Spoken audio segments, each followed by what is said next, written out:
Hello friends, जय हिंद।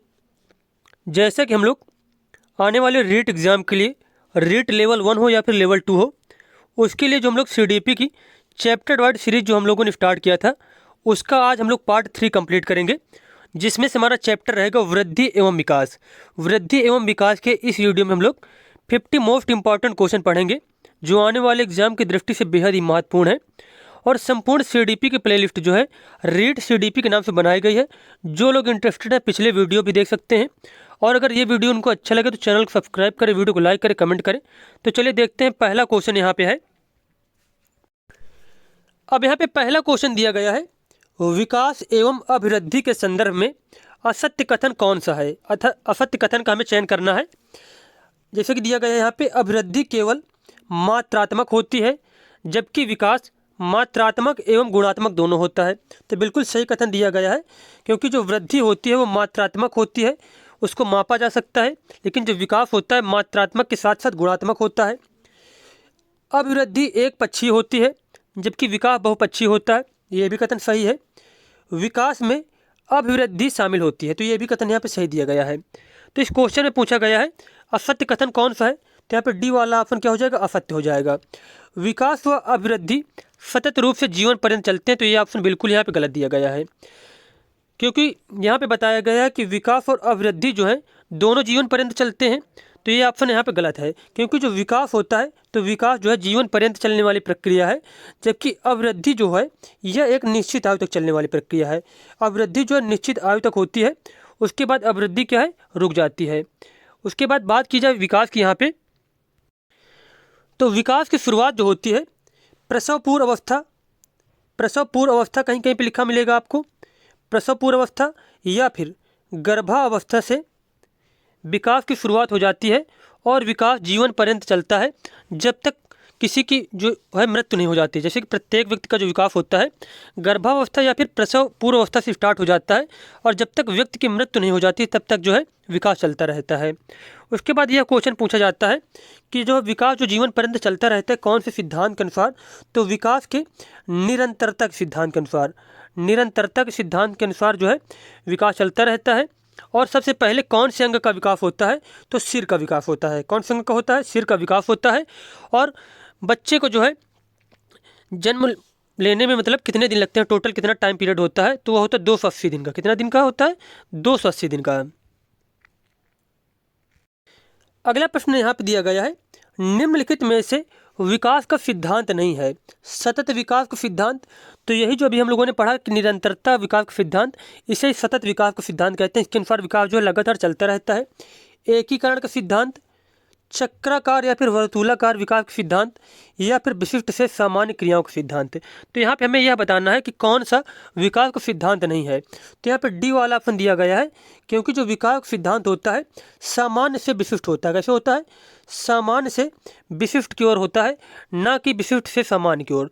तो ये ऑप्शन यहाँ पे डी वाला ऑप्शन गलत दिया गया है। तो इसके अनुसार यही क्वेश्चन जो है ऑप्शन सही हो जाएगा, क्योंकि यहाँ पे नहीं पूछा गया है।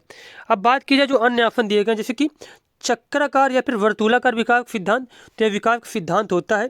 सतत विकास का सिद्धांत और एकीकरण का सिद्धांत, ये सभी क्या, ये तीनों विकास के सिद्धांत हैं, जबकि डी वाला ऑप्शन यहाँ पे गलत दिया गया है। नेक्स्ट क्वेश्चन है, मस्तिष्कोन्मुखी विकास के सिद्धांत के अनुसार विकास की दिशा क्या होती है। तो विकास की दिशा होती है सिर से पैर की ओर। पहले सिर का विकास होता है, फिर उसके बाद में पैर का, ऐसे मतलब होता है विकास जो है लंबवत रूप में। पहले सिर का विकास होगा, उसके बाद कि फिर जो है नीचे की अंग जो है उनका डेवलप होता है। और इसे और एक नाम से जानते हैं, ये जो मस्तिष्कोन्मुखी सिद्धांत है इसे सिरोपुच्छ का सिद्धांत भी कहते हैं। क्या कहते हैं, कहीं कहीं पर सिरोपुच्छ लिखा मिलेगा, फिर पूछेगा आपसे कि सिरोपुच्छ विकास के सिद्धांत के अनुसार जो है व्यक्ति का विकास कैसे होता है, या फिर व्यक्ति की विकास की दिशा कैसे होती है, तो सिर से पैर की ओर होती है। अगला प्रश्न है, विकास से तात्पर्य है। विकास से तात्पर्य होता है मात्रात्मक व गुणात्मक परिवर्तन दोनों होते हैं विकास में। मात्रात्मक भी होते हैं और गुणात्मक भी होते हैं। उसके बाद क्वेश्चन है, वृद्धि का संबंध है। वृद्धि का संबंध होता है आकार व भार में वृद्धि। आकार व भार में वृद्धि। उसके बाद क्वेश्चन हमारा है, निम्नलिखित में से विकास के बारे में असंगत है। यह निरंतर चलने वाली प्रक्रिया, बिल्कुल सही कथन है कि विकास जो है निरंतर चलने वाली प्रक्रिया है। प्रत्येक व्यक्ति का विकास गर्भावस्था या फिर प्रसव पूर्व अवस्था से स्टार्ट होकर जीवन पर्यंत चलता है, जब तक व्यक्ति की मृत्यु नहीं हो जाती। सभी की विकास दर समान नहीं होती, ये भी कथन सही है। किसी का विकास बहुत तेजी गति से बढ़ता है, किसी का विकास धीरे धीरे होता है। विकास सदैव रेखीय होता है, तो यह ऑप्शन यहाँ पे गलत दिया गया है, क्योंकि विकास सदैव रेखीय नहीं होता, विकास सर्पिलाकार होता है। कभी कभी विकास की गति बहुत तेज हो जाती है और कभी कभी विकास की गति जो है एकदम डाउन हो जाती है, तो ये ऑप्शन यहाँ पे गलत दिया गया है। विकास की दिशा निश्चित होती है, बिल्कुल सही है कि विकास की दिशा जैसे कि मस्तकोदमुखी सिद्धांत के अनुसार सिर से पैर की ओर होती है। उसके बाद जैसे कि विकास जो होता है केंद्रीय रूप में होता है, कि पहले जो सेंटर के नज़दीक जो अंग होंगे वह जो उनका विकास होगा, उसके बाद जो है केंद्र से परिधि की ओर मतलब विकास होता है, तो दिशा जो है निश्चित होती है विकास की। अब यहाँ पे गलत कथन पूछा गया, असंगत कौन सा है, तो सी वाला ऑप्शन यहाँ पे गलत दिया गया है। विकास सदैव रेखीय होता है, ये ऑप्शन यहाँ पे गलत है। तो इस क्वेश्चन के अनुसार यही सही हो जाएगा, क्योंकि यहाँ पे निगेटिव पूछा गया है। उसके बाद प्रश्न यहाँ पे दिया गया है, वह विकासात्मक प्रगति जिसमें शरीर के केंद्रीय अंगों से परिधीय अंगों की ओर विकास होता है कहलाता है। अभी हमने बताया था कि जो विकास होता है केंद्र से परिधि की ओर होता है, तो उसे कहते हैं निकट से दूर की ओर। क्या कहते हैं? निकट से दूर की ओर। मानव विकास परिणाम है, मानव विकास परिणाम होता है वंशानुक्रम और वातावरण की परस्पर अंतःक्रिया का। मानव विकास में जो है वंशानुक्रम की भूमिका महत्वपूर्ण होती है और साथ साथ वातावरण की भी भूमिका बहुत ज़्यादा इंपॉर्टेंट होती है।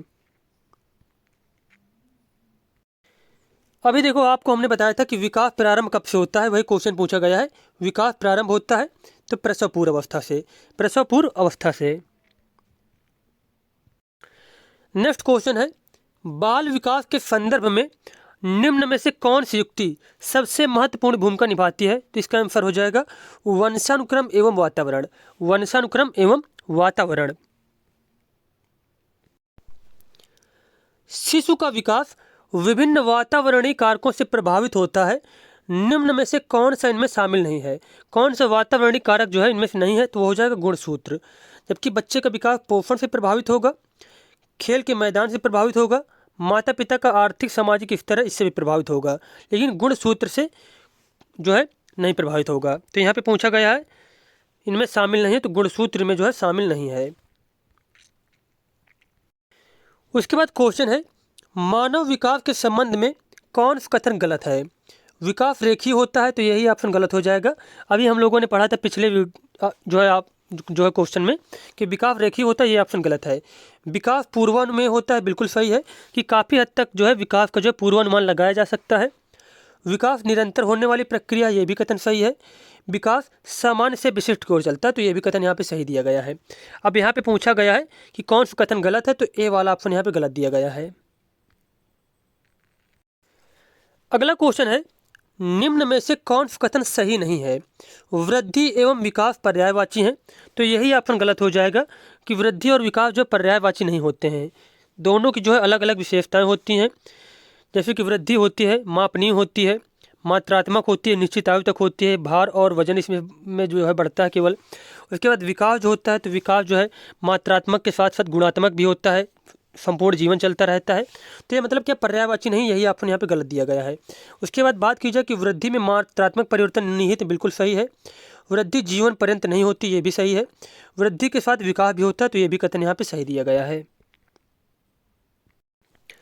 अब क्वेश्चन यहाँ पे पूछा गया है, मानव विकास के संबंध में कौन सा कथन गलत है। यह परिपक्वता तक चलता है, तो यही ऑप्शन गलत हो जाएगा कि यह परिपक्वता तक नहीं चलता है, विकास जो है जीवन पर्यंत चलता है। यह सतत प्रक्रिया है, यह कथन सही है। यह परिवर्तनों का प्रगतिशील क्रम है, यह भी सही है। और यह जन्म पूर्व अवस्था में भी होता है, तो ये भी कथन यहाँ पे सही दिया गया है। अब इस क्वेश्चन में पूछा गया कौन सा कथन गलत है, तो यहाँ पे ए वाला ऑप्शन यहाँ पे गलत दिया गया है।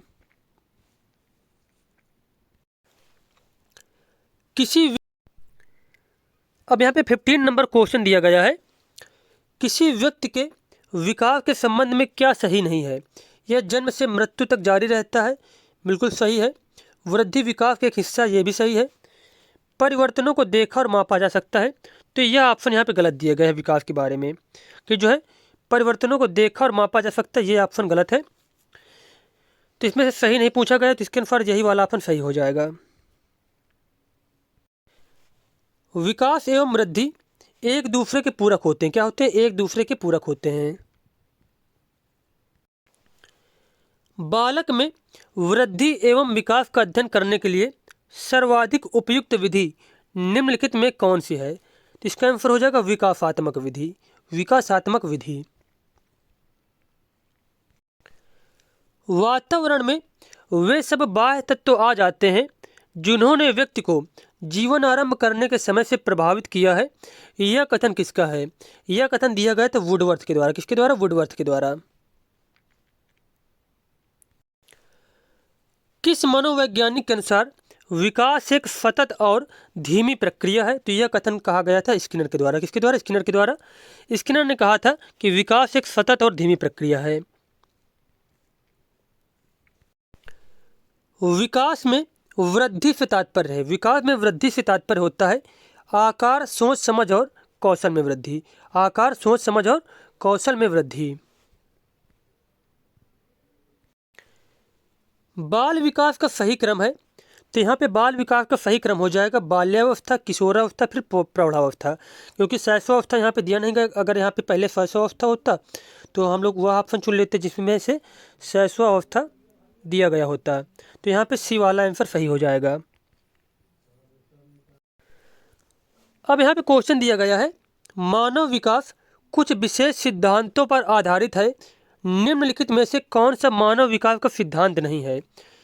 तो यहाँ पे जो प्रतिवर्ती सिद्धांत है यह मानव विकास का सिद्धांत नहीं, जबकि निरंतरता सिद्धांत, अनुक्रमिकता सिद्धांत और सामान्य से विशिष्ट सिद्धांत, ये तीनों ही जो है विकास के सिद्धांतों के अंतर्गत आते हैं। उसके बाद क्वेश्चन है विकास कभी न समाप्त होने वाली प्रक्रिया है, यह विचार किससे संबंधित है? यह विचार संबंधित है विकास का जो निरंतरता का सिद्धांत है, विकास के निरंतरता के सिद्धांत से।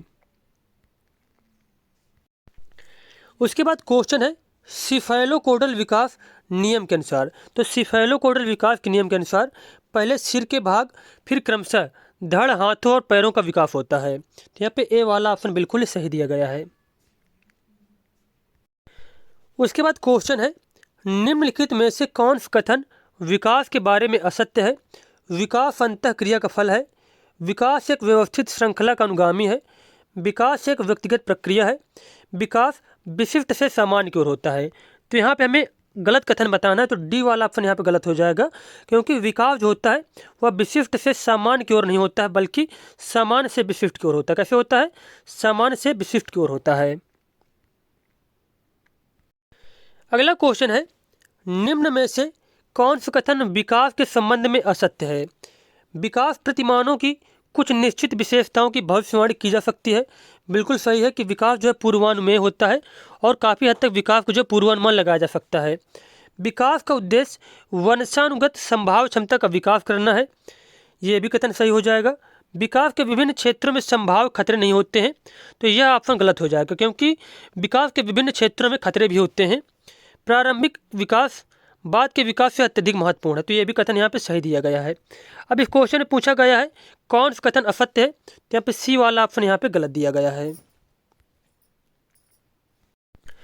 अब यहाँ पे क्वेश्चन दिया गया है विकास का एक अधिनियम है कि विकास प्रतिमान के विभिन्न काल में खुशी भिन्न भिन्न होती है, और इस अधिनियम के अनुसार, तो इस अधिनियम के अनुसार जो है जीवन का प्रथम वर्ष सबसे अधिक खुशी एवं वयःसंधि काल सबसे अधिक दुखी काल होता है। जीवन का प्रथम वर्ष सबसे अधिक खुशी एवं वयःसंधि काल जो होता है सबसे अधिक दुखी काल होता है। नेक्स्ट क्वेश्चन यहाँ पे दिया गया है मानव विकास को क्षेत्रों में विभाजित किया जाता है, जो है शारीरिक, संज्ञानात्मक, संवेगात्मक और सामाजिक। तो यहाँ पे पहला ही कथन सही दिया गया है, शारीरिक, संज्ञानात्मक, संवेगात्मक और सामाजिक। निम्नलिखित में से असत्य कथन छांटिए।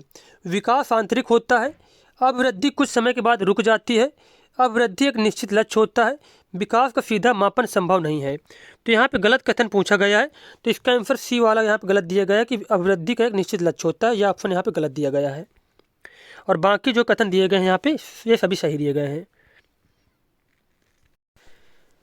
अगला क्वेश्चन है निम्न में से वृद्धि और विकास के कौन से आयाम एक दूसरे से जुड़े हैं? शारीरिक, बौद्धिक, सामाजिक, संवेगात्मक, नैतिक। तो ये सभी आयाम जो हैं एक दूसरे से जुड़े होते हैं। तो यहाँ पे डी वाला ऑप्शन सही हो जाएगा। A B C D E ये सभी कथन यहाँ पे जो है मतलब सभी ऑप्शन दिए गए हैं, ये सभी एक दूसरे से जुड़े होते हैं। तो यहाँ पे डी वाला विकल्प सही हो जाएगा हमारा। किस मत के अनुयायियों का कथन है कि विकास की क्रिया का आरंभ सिर से होता है? तो इसका आंसर हो जाएगा मस्तिष्कोद्मुखी सिद्धांत के अनुसार। मस्तिष्कोद्मुखी सिद्धांत के अनुसार विकास परिवर्तन श्रृंखला की वह अवस्था है जिसमें बच्चा भ्रूणावस्था से प्रौढ़ावस्था तक गुजरता है। यह कथन किसके द्वारा दिया गया था? मुनरो के द्वारा। किसके द्वारा? मुनरो के द्वारा। निश्चित तथा पूर्व कथनीय प्रतिरूप का सिद्धांत संबंधित है वृद्धि एवं विकास से। वृद्धि एवं विकास से एक सामान्य संयुक्त कोष में होते हैं 46 गुणसूत्र। कितने होते हैं? 46 गुणसूत्र होते हैं। उसके बाद क्वेश्चन है, मानव शरीर का निर्माण करने वाले गुणसूत्रों की संख्या होती है 44 काय गुणसूत्र। 44 काय गुणसूत्र। बीजावस्था में बीज को जिस पदार्थ से पोषण प्राप्त होता है वह क्या है? योंक। क्या है? योंक। शिशु की त्वचा एवं बालों का निर्माण किस परत से होता है? एक्टोडर्म से। एक्टोडर्म से। उसके बाद क्वेश्चन दिया गया है, निम्न में से गर्भधारण के लिए जिम्मेदार हार्मोन है प्रोजेस्टेरॉन। प्रोजेस्टेरॉन।